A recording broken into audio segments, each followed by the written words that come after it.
Bom dia, irmãos. Chegamos à lição de número 6 da nossa escola dominical, onde vamos falar sobre a graça irresistível, né? O autor da nossa lição começa trazendo uma ilustração muito bem adequada de um médico que tem um remédio a oferecer a um paciente que está moribundo, prestes a morrer, e esse remédio certamente representa a cura para o seu problema.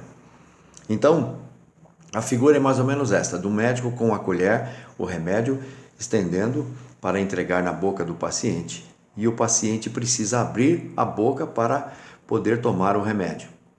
É claro que se o paciente se recusar a tomar o remédio, ele vai acabar morrendo.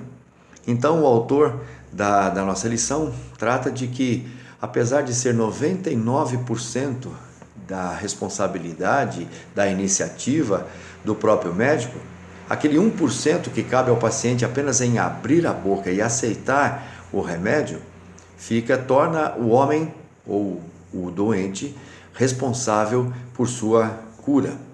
E no final, a cura acaba dependendo então do paciente em querer aceitar o remédio ou não aceitar, rejeitar esta cura. Esta é a noção errada, deixe-me falar aqui, errada, claramente errada, que se tem da obra de salvação, onde Deus é um médico que espera pacientemente que os homens aceitem sua graça salvadora. Como se Deus estivesse pedindo para que o homem assim pudesse ele mesmo tomar a iniciativa e participar do seu processo de salvação. Aquilo que o autor chama de a graça quase salvadora. É uma graça quase salvadora. Então ele vai apresentar, por exemplo, a versão, da graça, uma versão light da graça no catolicismo.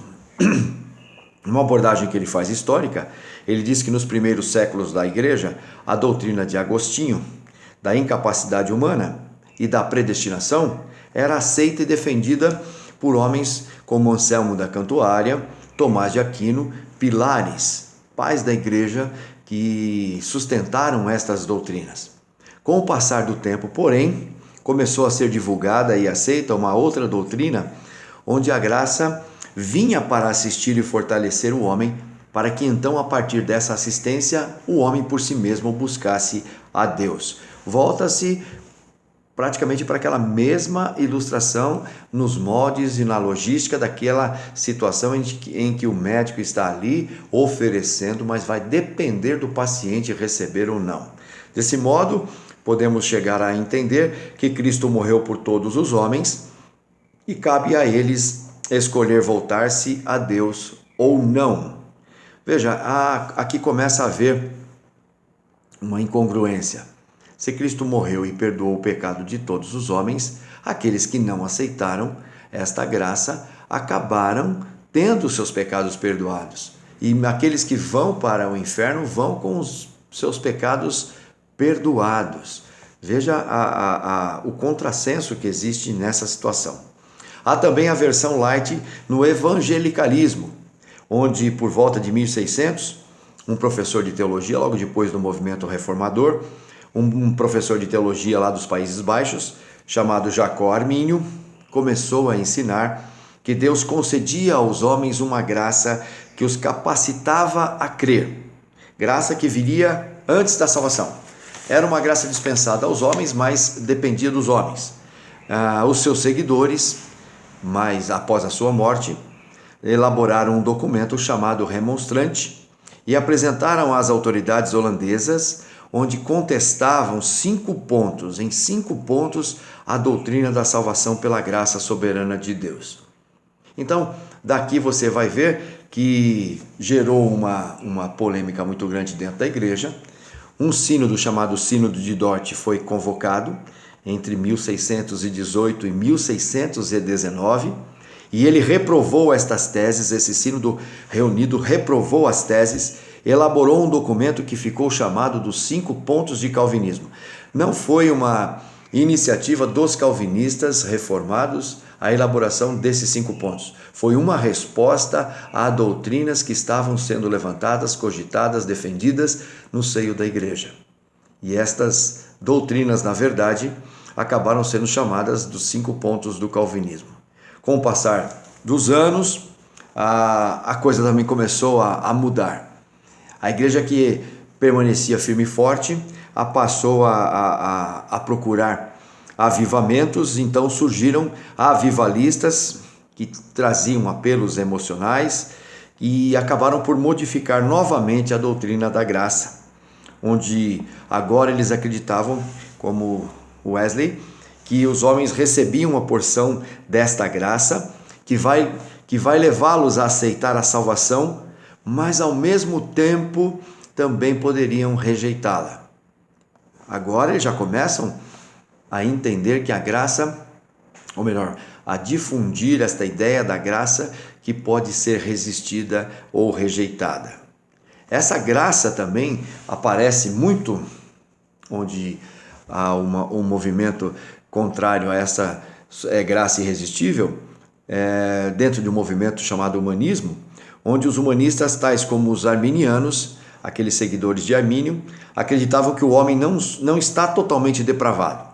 O homem não está totalmente morto espiritualmente. Apenas ele está enfermo e moribundo, e que pode ser ajudado para voltar-se para o Senhor.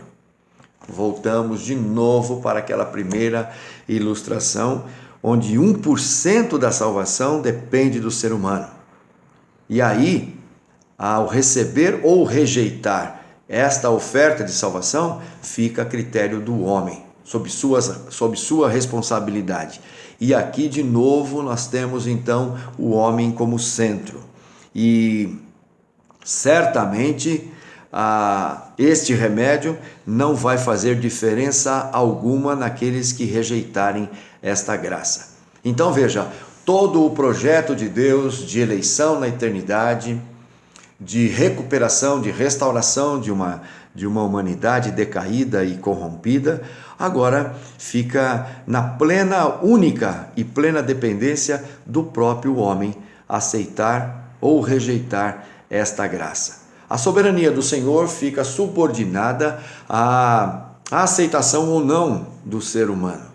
Às vezes parece muito bonito este apelo emocional feito nas igrejas, onde o homem é convocado a se arrepender e dar então um passo para Jesus, dar um lugar no seu coração para Jesus. Esse evangelismo parece trazer muita responsabilidade para o homem e, na verdade, traz sim muita responsabilidade. Mas ele se esquece da inabilidade, da incapacidade que tem o morto espiritual de voltar-se para Deus.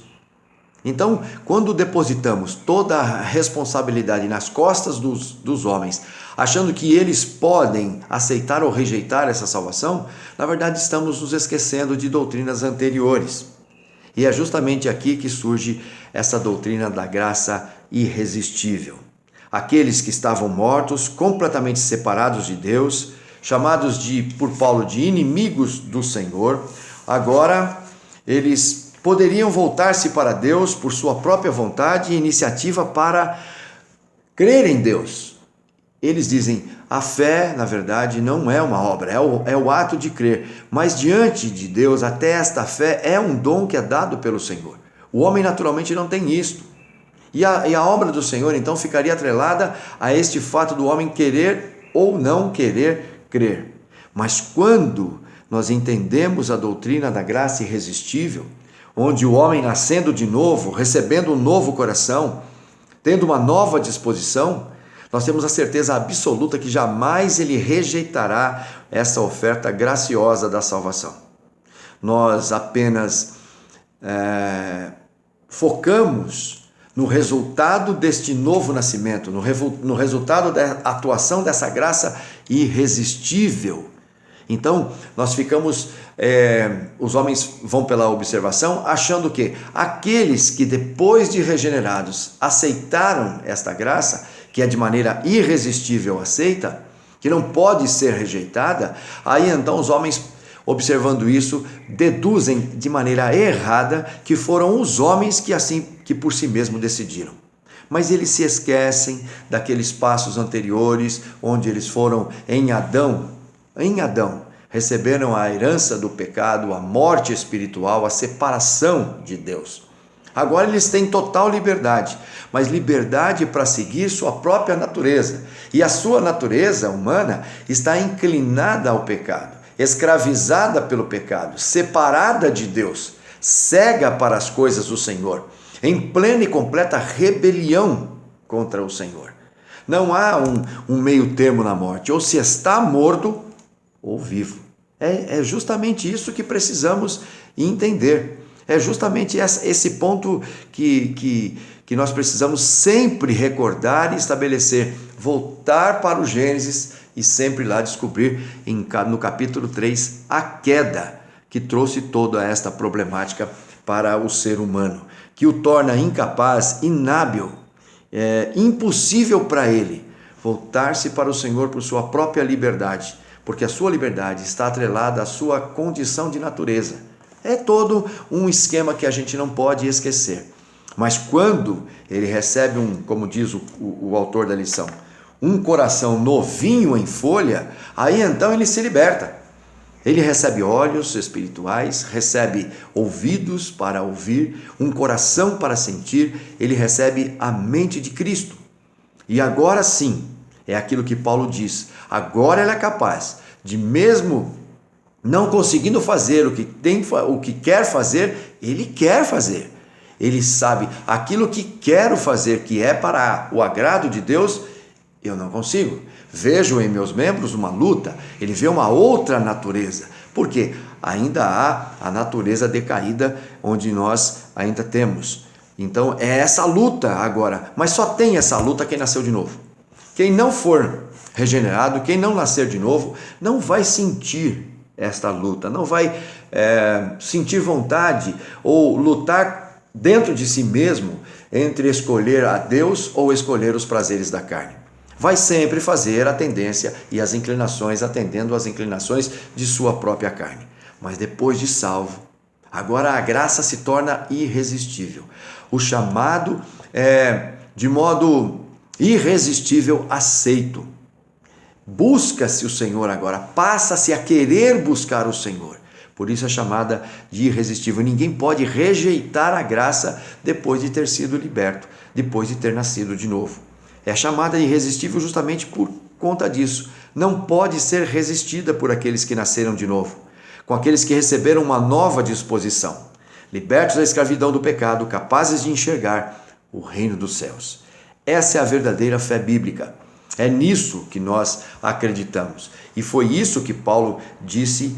Agora faz todo sentido lermos Efésios capítulo 2 e a gente termina com esta leitura. Ele diz assim: Ele vos deu vida, estando vós mortos nos vossos delitos e pecados. Todos nós, nos quais andastes outrora, segundo o curso deste mundo, segundo o príncipe da potestade do ar, do espírito que agora atua nos filhos da desobediência, daqueles que ainda não foram alcançados pela regeneração, a obra exclusiva do Espírito, entre os quais também todos nós andamos outrora, segundo, é claro, as inclinações da nossa carne, fazendo a vontade da carne e dos pensamentos. E veja, e éramos por natureza filhos da ira, como também todos os demais. Mas Deus, sendo rico em misericórdia, por causa do grande amor com que nos amou, estando nós mortos em nossos delitos, nos deu vida juntamente com Cristo. Pela graça sois salvos. E juntamente com Cristo nos ressuscitou e nos fez assentar nos lugares celestiais em Cristo Jesus, para mostrar, nos séculos vindouros, a suprema riqueza da sua graça em bondade para conosco, em Cristo Jesus. Por quê? Porque pela graça sois salvos, mediante a fé. Veja, isso não vem de vós, é dom de Deus. Não vem de obras, de nenhum tipo de obra que possamos fazer, para que ninguém venha se gloriar, pois somos feituras dele, criados em Cristo Jesus, para boas obras, as quais Deus de antemão preparou para que andássemos nelas. Louvado seja o Senhor pela sua graça irresistível, que nos atraiu para Cristo e nele nos deu salvação. Louvado seja o nome do Senhor Jesus. Oremos. Pai de amor, te louvamos, te agradecemos. Éramos como disse Paulo, todos mortos, separados, inimigos da cruz. Vivíamos em luta franca e aberta contra os princípios do Senhor. Nossa carne só fazia e se inclinava para o mal. Nossa vontade, portanto, estando atrelada a esta disposição natural, só poderíamos e escolheríamos errado.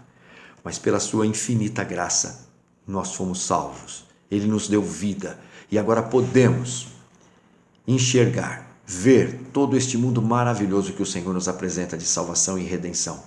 E é claro, jamais poderíamos resistir ou rejeitar. E é por isso que te damos graças, porque não depende de cada um de nós, mas tão somente dependeu de ti, do teu amor, da tua misericórdia por cada um de nós. Te louvamos pela obra que realizaste em Cristo Jesus. E esta obra aplicada em nossas vidas através do Espírito nos leva a enxergar este universo de bênçãos. Te louvamos, porque nele fomos eleitos, aceitos e aceitamos, sem poder rejeitar, toda esta graça pela qual nós vivemos hoje. Em Cristo Jesus te louvamos e te agradecemos e te engrandecemos. Amém.